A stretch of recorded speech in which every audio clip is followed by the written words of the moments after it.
porque no me deja continuar.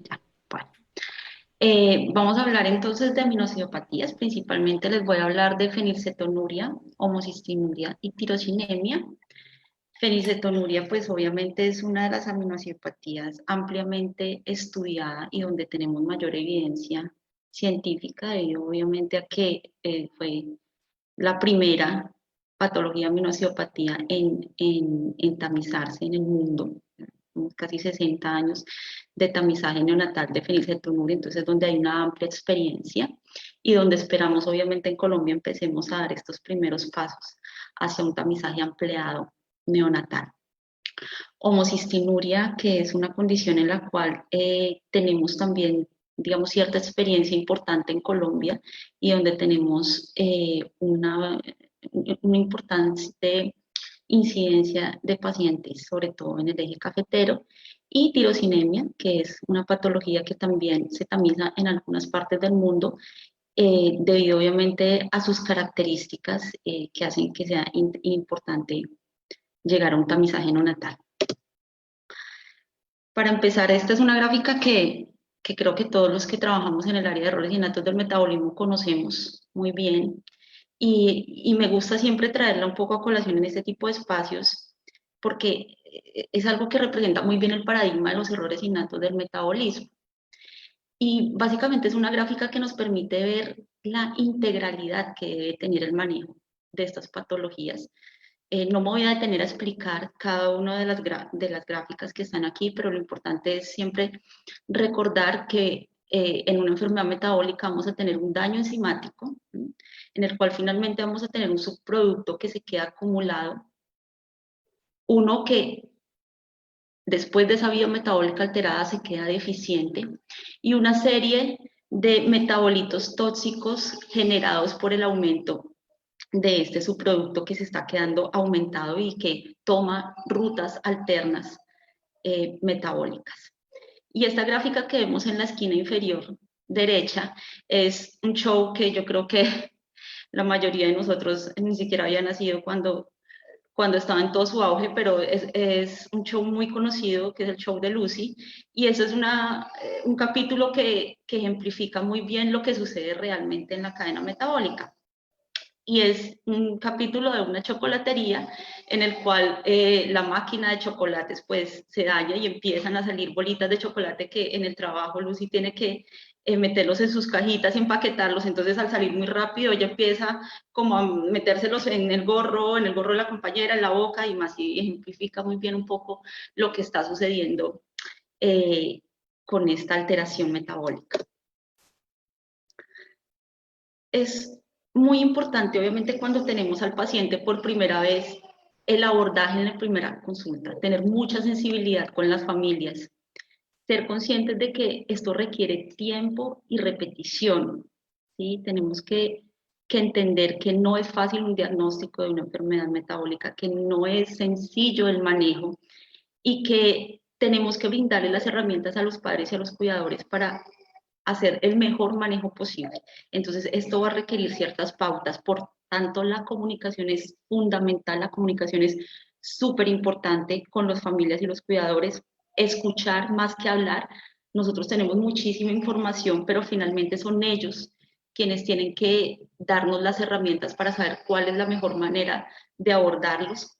Las preguntas deben ser hechas de tipo más informativo, ¿no? Es decir, hacer preguntas como de qué manera usted siente que su niño está quedando saciado con la alimentación, cuáles son los alimentos preferidos.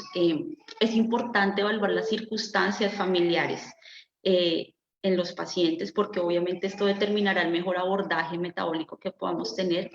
Los grupos de apoyo, las asociaciones de pacientes son fundamentales. Esto es súper importante y por eso me parece muy bueno que sea la asociación de pacientes en conjunto con las asociaciones científicas que abran este tipo de espacios, porque es tan fundamental los grupos de apoyo.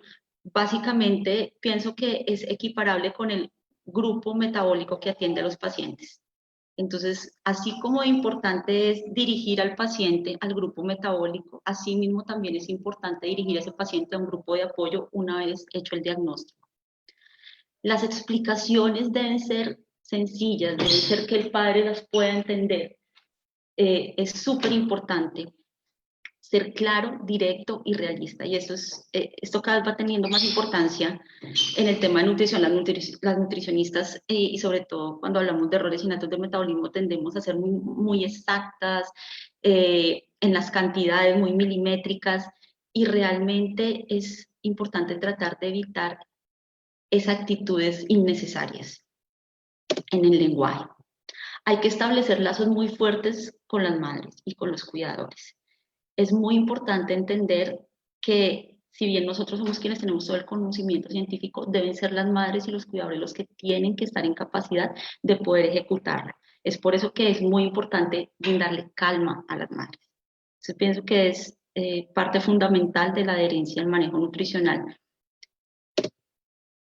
¿Cuáles son los retos que tenemos nosotros como nutricionistas cuando hablamos del manejo dietoterapéutico en aminoacidopatías?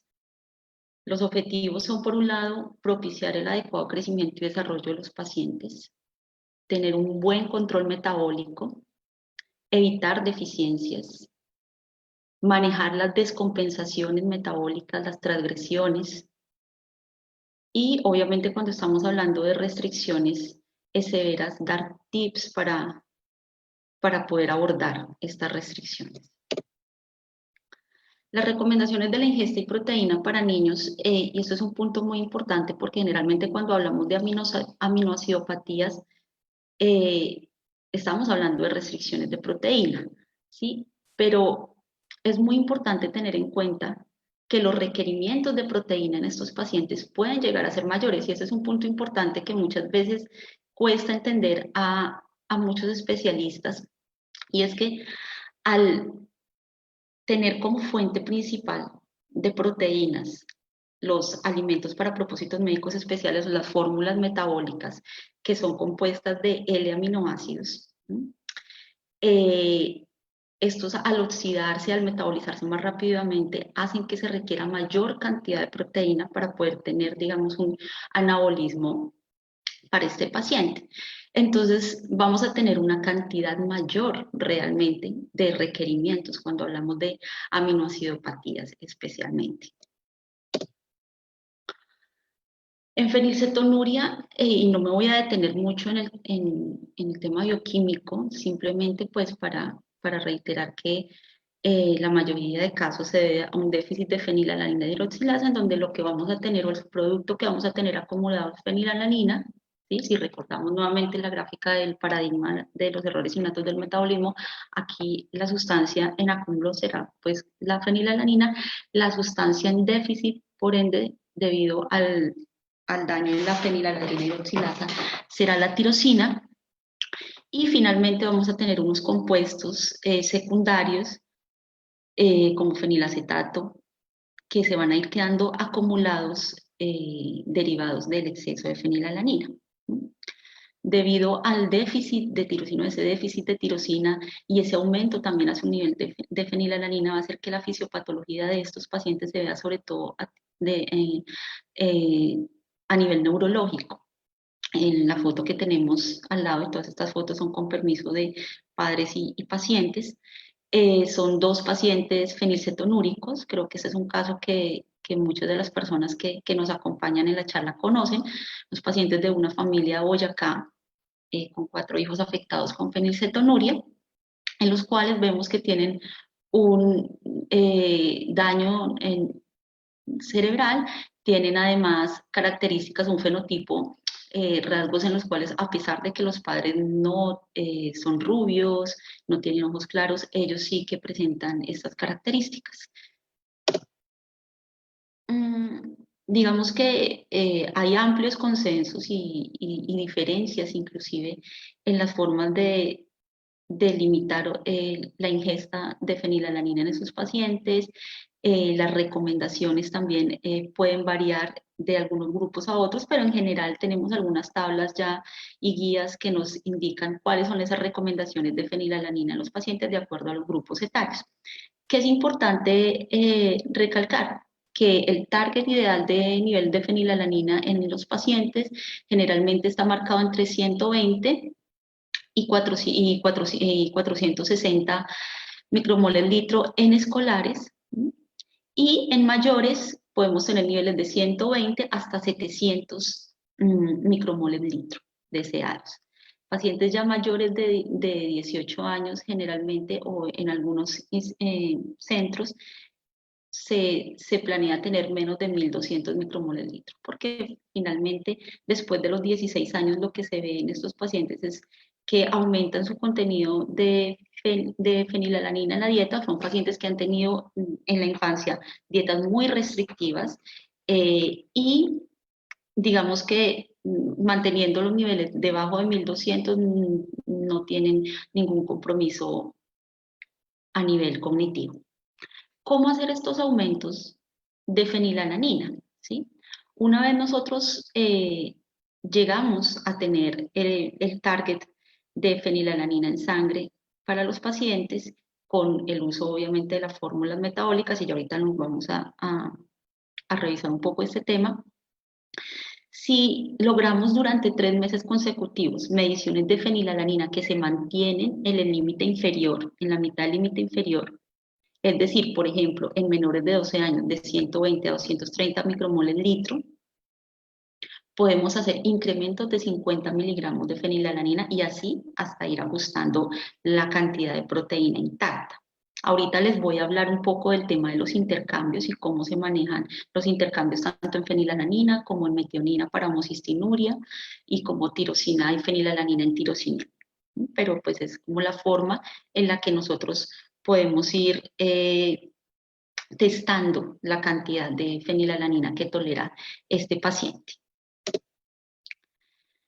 En homocistinuria, y voy a especificar homocistinuria clásica, en homocistinuria podemos tener un déficit debido al daño en la cistationina beta sintetasa, que lo que va a hacer es que la homocisteína finalmente no pueda seguir su ruta metabólica hasta cisteína. Acá tenemos diferentes abordajes. Principal abordaje es a nivel nutricional con la restricción proteica para restringir a su vez la cantidad de metionina de la dieta. Adicionalmente tenemos que dar unos cofactores como piridoxina, porque tenemos pacientes que pueden ser respondedores a piridoxina. Sin embargo, en nuestra experiencia, la mayoría de pacientes han sido no respondedores o respondedores parciales de piridoxina, con lo cual son pacientes que sí requieren dieta, restricción de proteína, restricción de metionina. Y adicionalmente se usa también la betaína para estimular la remetilación de homocisteína a metionina. Es muy importante, y nuevamente me gusta hacer énfasis en el paradigma de los errores innatos del metabolismo, porque esto es un manejo integral.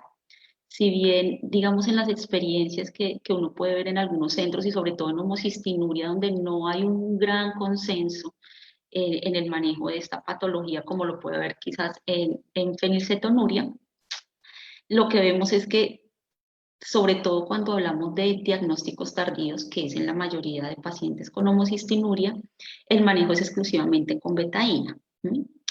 ¿Qué pasa? Que al favorecer la remetilación de la metionina, puede que lleguemos a controlar los niveles de homocisteína, más sin embargo vamos a tener niveles muy aumentados de metionina que pueden llegar encima de los 1000 micromoles litro a llegar a ser tóxicos y causar edema cerebral. Entonces es muy importante hacer énfasis en el manejo interdisciplinario, es decir, en el manejo tanto farmacológico como nutricional, como de suplementación y estimulación de las vías alternas de desintoxicación. Entonces, no solamente el manejo exclusivo con betaína nos va a garantizar un buen control metabólico de estos pacientes. Es muy importante y es mucho más exitoso hacer un manejo conjunto con restricciones de proteína. Aquí lo que vamos a tener debido al acúmulo de homocisteína, es una serie de fenotipos o de afectaciones multisistémicas, específicamente a nivel esquelético, a nivel ocular y a nivel vascular. Para los lactantes existen, digamos que, unos protocolos instaurados sobre cómo debe iniciarse la nutrición en pacientes no respondedores o respondedores parciales a piridoxina. Si diagnosticamos un paciente con homocistinuria y es un paciente que no responde a piridoxina, pues o responde parcialmente, debemos restringir hasta un 50% la lactancia materna o la fórmula de inicio e iniciar una fórmula libre de metionina. Debemos hacerlo aproximadamente entre un rango de 7 a 12 días hasta esperar llegar a los niveles target de homocisteína total, que aproximadamente oscilan entre 60 a 100 micromoles litro. Esto obviamente tenemos que irlo ajustando, ¿sí? Si el paciente no acepta la fórmula o los niveles de metionina superan los 1000 micromoles litro, debemos retirar la lactancia materna o la fórmula de inicio y cubrir los requerimientos de proteína exclusivamente con la fórmula libre de metionina. Esto aproximadamente por un rango que va a variar entre los 2 y los 4 días. Después tenemos que reintroducir la lactancia materna o la fórmula de inicio que este paciente tenga. En tirosinemia lo que vamos a tener es finalmente un déficit en la vía enzimática de la fumaril hidroacetato hidroxilasa, un bloqueo a nivel de esta enzima, en lo cual vamos a tener acumulado succinilacetona, que es el metabolito patognomónico de la enfermedad. Aquí es muy importante el manejo con nitisinona, ¿sí? El cual va a estimular vías alternas, ¿sí? Evitando el acúmulo de la succinilacetona, que es el metabolito patognomónico, y adicionalmente el manejo con una dieta restringida en proteínas, especialmente en tirosina y fenilalanina. El acúmulo de este metabolito de succinilacetona va a tener principalmente implicaciones a nivel hepatorrenal. El target en los niveles de tirosina y fenilalanina están aproximadamente entre 200 a 400 milimoles litro en tirosina y mayor o igual a 30 milimoles litro de fenilalanina. En los lactantes, aproximadamente la fórmula metabólica debe aportar entre un 75 a un 80% de los requerimientos de proteína. Recordemos nuevamente, como les comentaba en uno de los slides, que los requerimientos de proteína en los pacientes con aminoacidopatías, en los cuales estamos hablando entre un 75 y un 80% de los requerimientos a partir de una fórmula metabólica, estos requerimientos son hasta un 25% mayores que la población normal, ¿sí? Nuevamente, por el hecho de que estos aminoácidos o la forma de estos aminoácidos, pues son absorbidos y oxidados más rápidamente, entonces vamos a requerir una cantidad un poco mayor. Y la fórmula infantil o la lactancia más o menos nos debe aportar entre 5 a 10 gramos de proteína al día. En total vamos a hablar de un requerimiento de fenilalanina más tirosina entre 300 a 600 miligramos día en el lactante. Y en los niños y adultos mantenemos la fórmula metabólica entre un 75 y un 80% del requerimiento diario de proteína, pero pues aquí ya vamos iniciando con los alimentos sólidos, con la alimentación complementaria, por lo cual la proteína intacta va a oscilar entre un rango entre 5 y 16 gramos al día, con unos requerimientos de fenilalanina más tirosina entre 300 a 1000 miligramos al día. Todo esto, o esta transcripción de requerimientos de proteínas, ¿en qué se convierte? Primero, en una porción de proteína intacta, que es la que nos va a proveer el sustrato afectado, por el caso de fenilcetonuria, la fenilalanina, en el caso de homocistinuria, la metionina, y en el caso de tirosinemia, la tirosina y la fenilalanina, para el anabolismo sin llegar a exceder esa capacidad enzimática. Y esa capacidad enzimática es finalmente lo que nosotros tenemos que ir ajustando de acuerdo a los laboratorios, ¿sí? Y a la dieta, ¿sí? Entonces esto no es una ciencia exacta, realmente lo que nosotros vamos haciendo es probando, ¿sí? Con los diferentes alimentos. Obviamente hay unos intervalos en los cuales nosotros tenemos que ir ajustando cuál puede ser esa tolerancia máxima de proteína intacta que el paciente pueda tener, que la literatura nos habla que está alrededor del igual o un poco menor que el 25% del requerimiento de proteína, teniendo en cuenta que esa proteína, como les reitero, es aproximadamente un 25% mayor de las DRI para la población normal. Y otra porción que son los alimentos para propósitos médicos especiales o fórmulas metabólicas que proveen la cantidad de proteína y energías libres del sustrato, que pueden ser aminoácidos libres, hidrolizados, proteína intacta, como por ejemplo en el caso del glicomacropéptido, en fenilcetonuria, módulos, cofactores. Es importante tratar de mezclar proteína intacta y fórmula metabólica. Eso le va a dar una mejor calidad a la proteína para la absorción. Espaciar esto a lo largo del día las tomas. Esto a veces es un poco difícil porque obviamente sabemos que tenemos problemas de palatabilidad, que a veces los padres lo que hacen es darle lo que tenga que darle de un topetazo al paciente, pero es importante recalcar que la cantidad de proteína, requerimiento de proteína se debe espaciar a lo largo del día.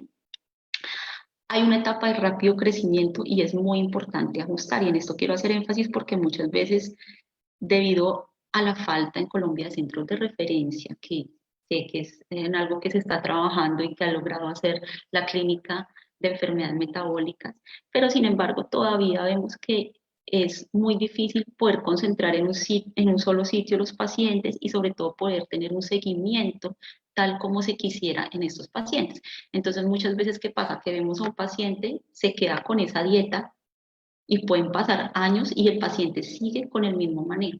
Entonces es muy importante, eh, por eso, reiterando algunos slides anteriores, la comunicación. La comunicación es fundamental y que los padres entiendan que estos ajustes tienen que hacerse. Obviamente hay unos tiempos de acuerdo a la edad del paciente, pero por lo menos, ¿sí? Durante el primer año, mensualmente.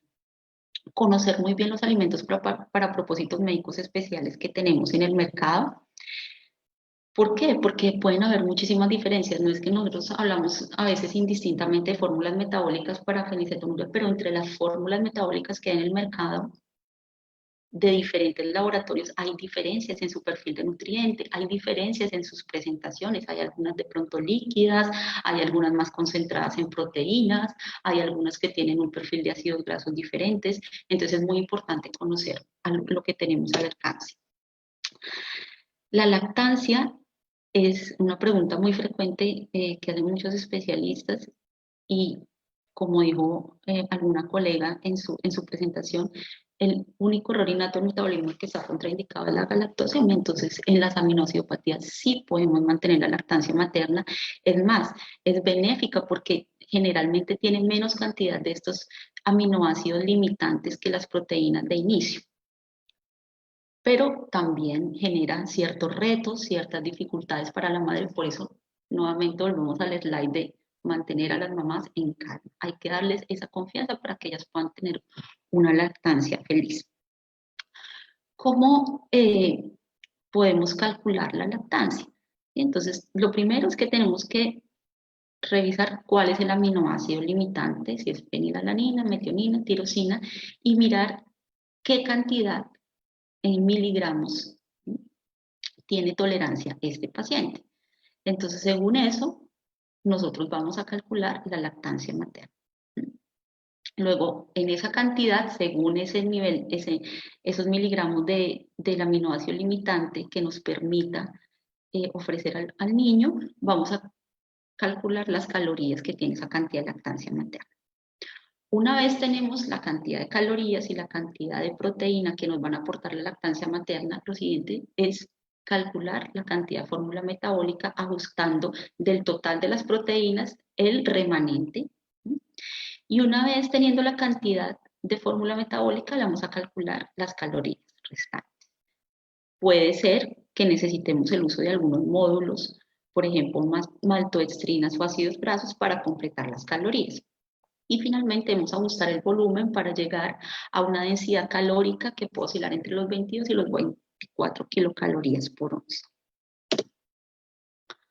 Hay diferentes tablas en las cuales nos podemos referir para mirar el contenido de estos aminoácidos limitantes de fenilalanina, de metionina, de tirosina y fenilalanina. Y hay diferentes formas de hacer la prescripción de lactancia materna. Todo va a depender, y por eso reitero, muy importante la comunicación con la madre, mirar el contexto de la madre, mirar las herramientas. Cada familia es un mundo, entonces de acuerdo, obviamente, a la caracterización que hagamos de esa familia, vamos a determinar qué prescripción se acomoda más a ese caso. Uno es la extracción de la lactancia materna, en la cual vamos a alternar el biberón de la fórmula metabólica y un biberón de leche materna. Y la otra forma es alimentar desde el pecho. Entonces vamos a ofrecer primero el biberón que hemos calculado de fórmula metabólica y finalmente vamos a terminar con pecho a libre demanda. Esto pues definitivamente ¿a qué conlleva? Pues que hay menos precisión y que tenemos que tener un mayor control. Entonces, si vemos que es un paciente en el cual podemos tener mayor control con laboratorios, entonces podemos, obviamente, permitirnos recomendar la libre demanda. Pero si por el contrario vemos que es un paciente con el que vamos a tener muchísima dificultad de una periodicidad en los laboratorios, pues realmente se hace muy importante ser más exactos y garantizar la extracción de la lactancia materna, haciendo desde luego todo el apoyo para la madre, toda la educación en extracción, porque no es algo sencillo. Es importante obviamente también garantizar que haya un registro, tanto de la lactancia como de la fórmula metabólica y de la fórmula infantil, si es el caso, de lo que el niño come, porque una cosa es lo que nosotros planeemos y lo que nosotros recomendemos y otra cosa es la realidad, lo que el niño esté tomando. Entonces es muy importante tratar de organizar a las madres hojas de registro para que ellas puedan llevar el control de las cantidades de onzas o mililitros que el niño se toma, tanto si estamos hablando de una fórmula infantil como si estamos hablando de lactancia materna, tanto a libre demanda como cuantificada. Entonces, estos son unos ejemplos de algunas hojas de registro. Es muy importante que registremos la hora, el número, la cantidad, la fórmula, el tipo de fórmula que estamos dando y la cantidad de fórmula que el niño ha tomado. Para nosotros después ver un poco lo que nosotros planeamos versus lo que realmente el niño está consumiendo versus los laboratorios. Este es un ejemplo de un niño de 4 meses, un peso de 5 kilogramos, y es un niño que tiene una tirosinemia. Más o menos calculamos su tolerancia estimada de tirosina y fenilalanina entre 400 miligramos. Recuerden que aproximadamente para un lactante de esta edad está entre 300 a 600 miligramos en los requerimientos de tirosina más fenilalanina. Entonces lo que hacemos es, en este caso, que no tuvimos éxito en la lactancia materna, mirar qué cantidad de polvo requiero yo para completar los 400 miligramos que tiene permitido fenilalanina y tirosina. Los aminogramos de las fórmulas infantiles generalmente no están dentro de la información nutricional de las fórmulas de inicio ni continuación, por eso muchas veces es importante pedir a los proveedores estas fichas o estos aminogramas. Luego, una vez tenemos la cantidad de polvo que nos garantiza esos 400 miligramos, en este caso de fenilalanina más tirosina, calculamos la cantidad de proteína que nos aporta y la cantidad de energía. Este es un paciente que le calculamos un requerimiento de 13.8 gramos de proteína total, es decir, que si estos 42 gramos de fórmula, que son los que me aportan los 400 miligramos de tirosina y fenilalanina que tienen permitido, me aportan 4.6 gramos de proteína, es decir, que a estos 13.8 gramos totales que le he calculado, le resto estos gramos de proteína, me dan un total de 9.2 gramos de proteína que queda remanente. Esto es lo que le voy a tener que completar con mi fórmula metabólica, en este caso libre de fenilalanina y tirosina. Una vez tenga la cantidad de polvo que me da estos 9.2 gramos de proteína, voy a calcular la cantidad de calorías, lo cual me dio un total de 560 calorías al día. Lo divido en el peso y veo que estoy dentro del rango. Esto me da, si no estoy mal, más o menos 112 kilocalorías por kilogramo de peso. Es decir, que para una niña de 4 meses estoy dentro del rango de calorías. Y finalmente calculo, como les decía en la anterior diapositiva, calculo el volumen total para llegar a una densidad calórica de 24 kilocalorías por onza. ¿Cómo pasamos de un lactante a un niño pequeño? ¿Cómo iniciamos la alimentación complementaria? Entonces, digamos que cuando estamos hablando de lactantes pequeños puede ser un poco más sencillo el manejo nutricional, porque finalmente es el cálculo de la fórmula metabólica y el cálculo de una fórmula de inicio o lactancia materna. ¿Sí? Digamos que lo tenemos más o menos fácil, por decirlo de alguna manera. Pero cuando ya empieza la introducción de alimentos, las cosas se van poniendo un poquito más complejas y nuevamente hay que darle tranquilidad a los padres, a los cuidadores y fomentar la comunicación con los mismos. ¿Cómo sabemos que nuestro bebé está preparado para la alimentación complementaria? Y digamos que lo que nos dicen las guías es que entre los 4 y los 6 meses se debe empezar a iniciar con variedad de texturas, con variedad de alimentos, con ciertos alimentos, ¿cierto? Es muy importante por lo menos garantizar que el niño se puede sostener solo, que no tenemos el reflejo de extrusión, que adicionalmente el niño muestra interés por los alimentos, ¿sí? Entonces esto es muy importante.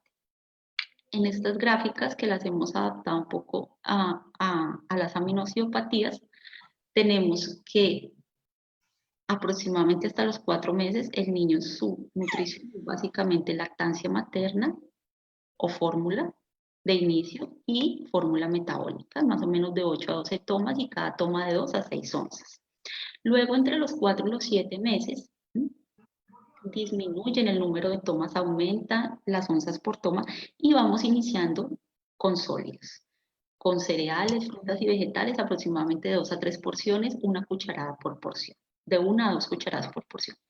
Y luego de 8 meses hasta más o menos el año de edad, vamos introduciendo mayor cantidad de alimentos, que son los que nos van a aportar finalmente esta proteína intacta, y así vamos, digamos que reemplazando muy paulatinamente la leche materna, la fórmula, por los nuevos alimentos. ¿Cuáles son los retos fisiológicos que nosotros tenemos con los pacientes con errores innatos del metabolismo, especialmente cuando empezamos la introducción de estos alimentos? Pobre succión, vómitos, intolerancias, sobre todo digamos en los cambios de fórmula, insuficiencia respiratoria, insuficiencia cardíaca, algunos pacientes que tienen apoyo ventilatorio, letargia, retardo motor, anorexia, falla de medro, hipotonía, daño cognitivo y pérdida de la visión o la audición. Entonces, estos son retos que hacen o agudizan aún las dificultades y los retos que tenemos para el manejo nutricional de los pacientes. Retos nutricionales, la dieta estricta, la dificultad en la adherencia a los manejos de los pacientes, una dieta estricta. ¿En cuanto a qué? En cuanto a los requerimientos de alimentos para propósitos médicos especiales, de las fórmulas metabólicas, de las dificultades que hay tanto en la palatabilidad de las mismas, como inclusive en nuestro país en conseguirlas. A veces, muchas de las veces es un calvario poder tener estas fórmulas y esto hace que obviamente sea un reto muy grande para el nutricionista tratar de mejorar la adherencia. Afortunadamente, pues ya hace algunos años contamos con la categoría de alimentos para propósitos médicos especiales que han hecho un poco las cosas más sencillas, porque cuando esto se importaba como vitales no disponibles realmente era un reto muy grande.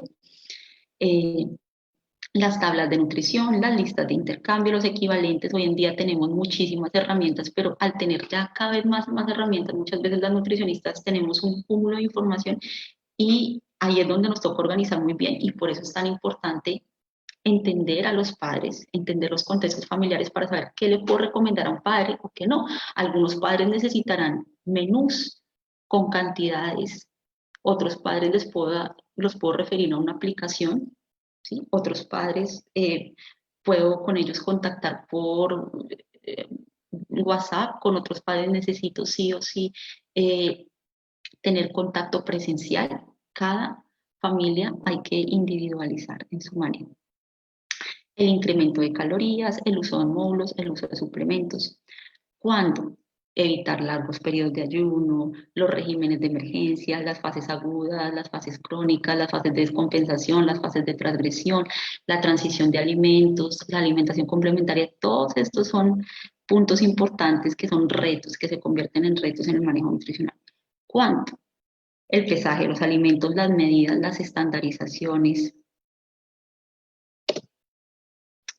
Esta es una gráfica que les traigo un poco para hablar de la introducción de alimentos sólidos y es que es muy importante, adicionalmente de que estamos hablando de niños con condiciones metabólicas, tenemos también que fomentar el desarrollo en estos pacientes y la alimentación es muy importante para este objetivo.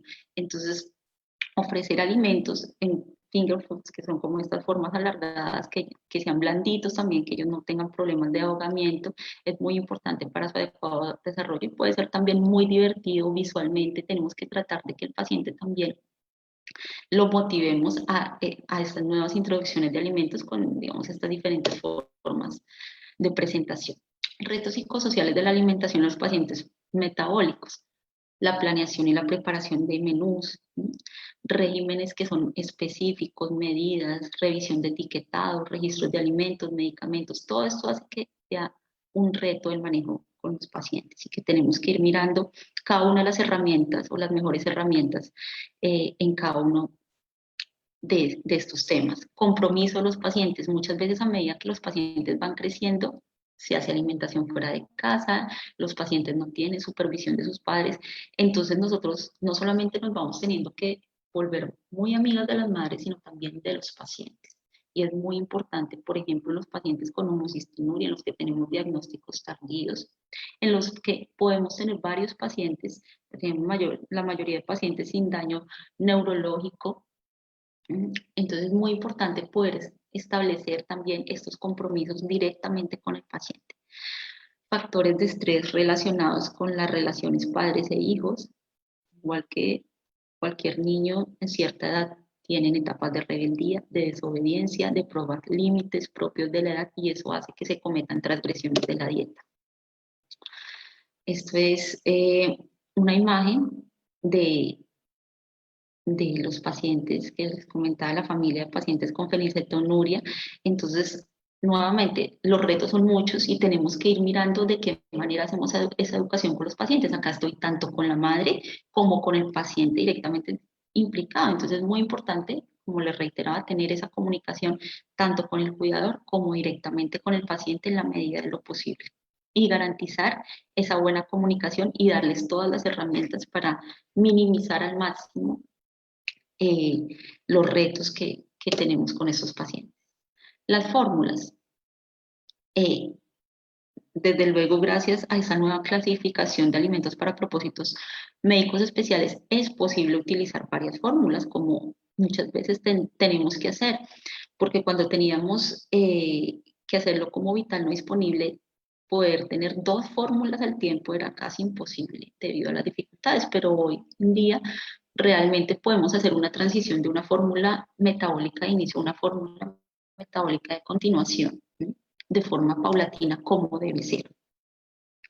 Las instrucciones de cómo mezclar es muy importante porque a veces los papás, por darle la cantidad de polvo, no mide bien los volúmenes y tenemos unas fórmulas hiperosmolares con todo el desencadenante a nivel gastrointestinal y de sobrecarga renal que pueden tener estas fórmulas. Entonces es muy importante orientar a los padres, no solamente decirles, mire, el niño necesita 60 gramos de polvo, no, hay que orientar, por eso es tan importante el trabajo en equipo con la nutricionista.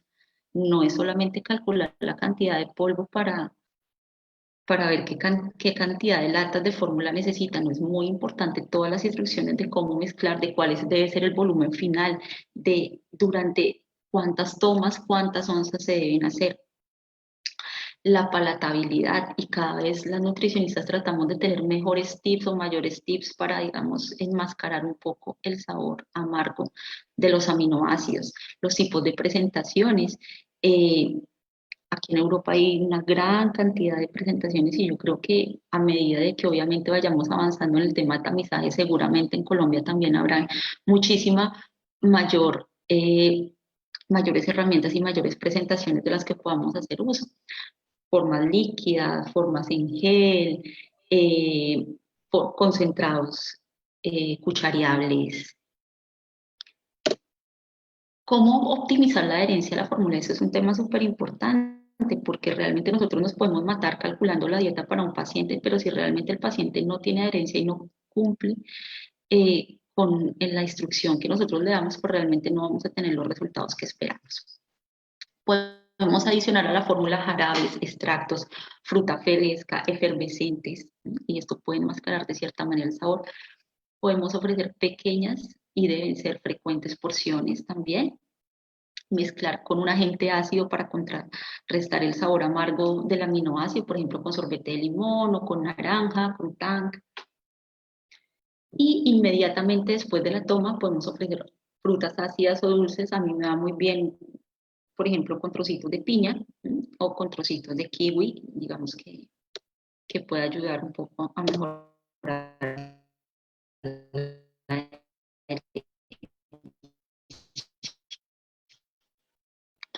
Esta es la pirámide de las orgánicas, esta específicamente es, eh, perdón, esta específicamente es de fenilcetonuria, pero básicamente tenemos los sustitutos de proteína en la base, tenemos las frutas y las verduras permitidas y libres, de las cuales se recomienda 5 porciones al día, tenemos proteína, alimentos bajos en proteína, los cuales pues en Colombia no están ampliamente usados, pero sin embargo ya existen y ya podemos recomendarlos, y hay muchísimos eh, sitios donde podemos acceder a alimentos con baja cantidad de proteína, alimentos por ejemplo para celíacos. Obviamente nos toca tener precaución y mirar muy bien las etiquetas porque pueden estar suplementados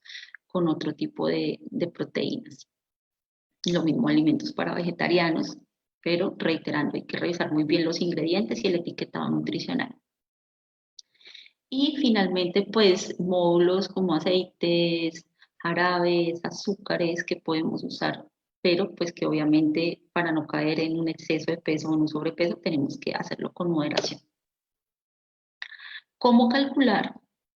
Porque ya vimos un poco, tenemos la fórmula metabólica, la lactancia materna, pero empezamos con la alimentación complementaria o en los pacientes que tienen diagnóstico tardío, ¿cómo calculamos los alimentos? Existen diferentes métodos. Lo que más usamos o lo que yo más uso son los equivalentes de proteína.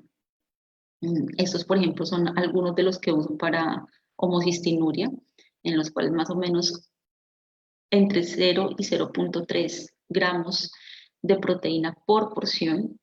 Son alimentos que son libres, de libre consumo, de 0,4 a 0,7 gramos de proteína por porción es medio intercambio, de 0,8 gramos a 1,2 gramos equivale a un intercambio, de 1,3 gramos a 1,7 gramos de proteína por porción a 1,5, y de 1,8 a 2,2 gramos a 2 intercambios. Entonces nosotros le expresamos al paciente sus requerimientos en forma de intercambios, tiene permitidos este número de intercambios durante el día. Se lo podemos obviamente poner de acuerdo a desayuno un intercambio, merienda medio y También les entregamos ciertas listas con los alimentos y las porciones a las que equivale un intercambio. ¿Mm? Entonces hay diferentes formas de hacerlo. Hay papás que son muy pilosos y ellos mismos miran el etiquetado nutricional, tienen aplicativos donde ya sale la cantidad de proteína por porción de los alimentos que más consumen y ellos mismos hacen sus cálculos de intercambios. Hay otros que hay que darles listas de intercambios, hay otros que hay que darles menús con los intercambios, eso varía de acuerdo al paciente. Para los tres aminoacidopatías tenemos sistema de intercambios. En homocistinuria aproximadamente decimos que 1 gramo de proteína equivale a 25 miligramos de metionina. En tirosina aproximadamente 0.3 gramos de proteína equivale a 25 miligramos de tirosina y fenilalanina. Y en fenilcetonuria aproximadamente 1 gramo de proteína equivale a 50 miligramos, de fenilalanina. Aquí se me fue el tirosina, de fenilalanina. Entonces básicamente el sistema de intercambios que manejamos. Aquí en nuestro ejemplo, en el ejemplo anterior, es un paciente que ahora vamos a cómo empezamos a introducir los sólidos. Entonces teníamos ese paciente con la fórmula infantil, si recuerdan, su cantidad permitida era de 400, ¿sí? Pero como acabamos de introducir los sólidos, entonces vamos introduciendo de acuerdo a un equivalente de fenilalanina y tirosina, paciente con tirosinemia.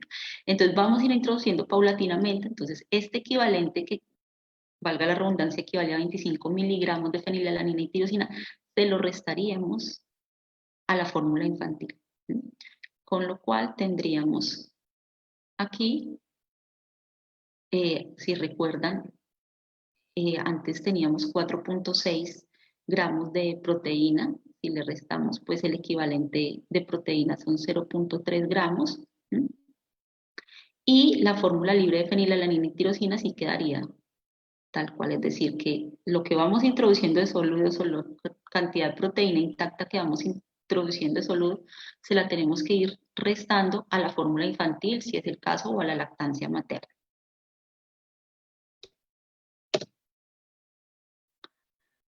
Luego hay otro tema que también es muy importante tener en cuenta y es la transición de fórmulas. Cuando pasamos de una fórmula metabólica de inicio a una fórmula metabólica de continuación y a los second stage protein substitutes, que digamos que son fórmulas metabólicas que tienen una concentración más alta de proteína y que tienen presentaciones semisólidas.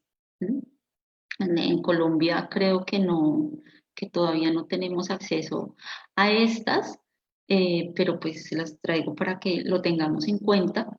Pero sin embargo, sí, obviamente me parece importante que sepamos cómo hacer esa transición de fórmulas de inicio a unas fórmulas de continuación metabólica. Esto ocurre entre el primer y los 3 años. En Europa en promedio inicia entre los 22 y las 26 semanas con estos second stage proteins substitutes. Y debemos hacer la transición de manera paulatina. Hay diferentes formas, por ejemplo, un 75% de la proteína con la fórmula 1 y un 25% con la fórmula 2, mirar tolerancia, luego pasar a un 50% con la fórmula 1 y la fórmula 2 y luego hasta llegar a un 100% de la cantidad de proteína con la fórmula 2. O una que es la que yo utilizo, que es iniciar con 10 gramos de fórmula 2, disminuyendo la fórmula 1 al tiempo y ahorita les voy a mostrar un ejemplo. Con esto finalmente vamos a ir disminuyendo la dieta líquida para darle paso, abrirle paso a los alimentos sólidos. Si esto redunda en la disminución de calorías, tenemos que empezar a utilizar módulos, maltodextrinas o aceites y empezar obviamente con la finalidad de empezar obviamente una variedad de elementos y la inclusión de alimentos sólidos. Este es un caso de tirosinemia, perdón, de un niño de 18 meses que pesa 13.4 kilogramos, mide 85.5 centímetros y tiene unos requerimientos de proteína de 30 gramos, con una tolerancia a fenilalanina tirosina de 600 miligramos al día, más o menos en lo que oscila para los lactantes, recordemos de 300 a 600 miligramos al día, es decir, tiene una tolerancia muy buena de fenilalanina y tirosina, por lo cual tenemos permitido aproximadamente 10 gramos de proteína intacta para este paciente y generalmente es un paciente que consume 600 mililitros al día de fórmula 1. Acá tenemos No le pongo nombre comercial, pero pues sabemos que hay fórmulas metabólicas de inicio que van hasta el año y luego otras de continuación que van a partir del año. ¿Cuál es la diferencia? Básicamente, la mayoría de ellas es la cantidad de proteína que aumenta casi al doble, son más concentradas las fórmulas en proteína y disminuye el contenido generalmente de grasas y carbohidratos y por ende también de calorías, como les digo, para abrirle paso obviamente a la introducción de los alimentos sólidos. ¿Cómo hacemos esta transición? Entonces, volviendo al ejemplo anterior, empezamos introduciendo 10 gramos de la fórmula 2. Acá ustedes pueden ver la cantidad de proteína que aporta cada una de las fórmulas y la cantidad total de proteína. Entonces, como ven, la cantidad de proteína va aumentando. Entonces, acá vamos la fórmula 2, 10 gramos, luego de la fórmula 1 que empezamos con 100, seguimos 90 gramos y la fórmula 2, 20, y así sucesivamente vamos incrementando la fórmula 2 y disminuyendo así mismo la fórmula 1 hasta quedar con la cantidad final o el paciente habiendo hecho totalmente la transición hacia una fórmula 2 y aumentando la cantidad de proteína, pero a su vez, si ustedes ven en la última columna, disminuyendo finalmente la densidad calórica para abrirle paso a los alimentos sólidos. Existen diferentes herramientas para poder calcular la cantidad de proteína y de miligramos de aminoácidos limitantes que podemos usar. Existen aplicaciones. Existen webs, sitios webs donde nosotros tenemos las listas de alimentos con las cantidades de miligramos y de proteínas de todos los alimentos. Entonces es muy importante tratar de conocer todas estas herramientas y sobre todo hoy en día que el tema virtual es tan importante. Es muy importante realmente estudiar cada una de estas herramientas y ver cuál se puede adaptar mejor a cada tipo de paciente. Les voy a hablar un poco del proyecto en el que estoy y este tema de educación para mí es súper importante porque todo lo que tiene que ver con adherencia me parece crucial en el manejo de errores innatos del metabolismo, como les digo, eh, las cantidades de proteína, las cantidades de aminoácidos, todo esto lo podemos encontrar, las guías y demás. Pero si nosotros no tenemos un compromiso real del paciente, si los pacientes finalmente no hacen la dieta, no hay adherencia, pues todo esto que, todas las herramientas y todo lo que estudiemos y todos los, las dietas que con mucha dificultad podamos pasar a un papel, se van a quedar en eso, en el papel. Entonces es muy importante mirar las estrategias en educación. Por eso, si visitan la página que es pku.es, van a encontrar muchísimo material gratis que pueden descargar para, de acuerdo a la edad del paciente, hacer toda la educación nutricional, hacerle entender sobre su patología, cuál es la mejor edad en la cual nosotros ya le podemos empezar a hablar y de qué manera nosotros le podemos empezar a hablar tanto de la patología como de su manejo nutricional. Entonces, los invito obviamente a mirar todo este material, a revisar este material y nuevamente recalcar la importancia del tamizaje neonatal. Yo he tenido la oportunidad de tratar pacientes tanto con diagnóstico tardío como pacientes tamizados y ya cuando uno ve realmente la diferencia es algo que hace que te motiva a seguir luchando porque en tu país podamos llegar a eso.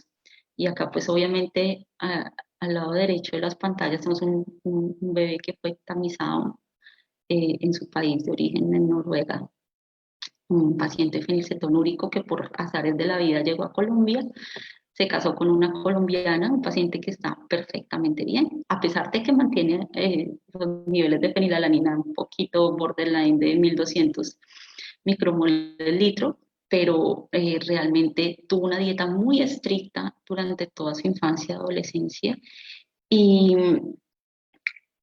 y realmente es una persona normal, casado, con un trabajo estable y lamentablemente pues en la foto de la izquierda una paciente con un diagnóstico tardío con un compromiso neurológico severo y además con 3 hermanos en la misma condición. Pues eso era todo lo que tenía por contarles. Muchísimas gracias por su tiempo. Espero que por lo menos les haya dado un poco de luces y les haya aumentado el conocimiento que seguramente ya varios de ustedes tienen o les haya servido un poco para enfatizar en algunas áreas del conocimiento en nutrición, en aminociopatías. Este es mi chiquito, ella está muy grande, los que de pronto no sabían que soy mamá. Y muchísimas gracias por este espacio nuevamente. No sé si hay alguna pregunta. Dayana, pues muchísimas gracias por acompañarnos, hacernos esta presentación, en especial por compartirnos tu experiencia y tus recomendaciones de nuevo desde tu experiencia en el manejo de los pacientes con esas enfermedades. Entonces, muchas gracias.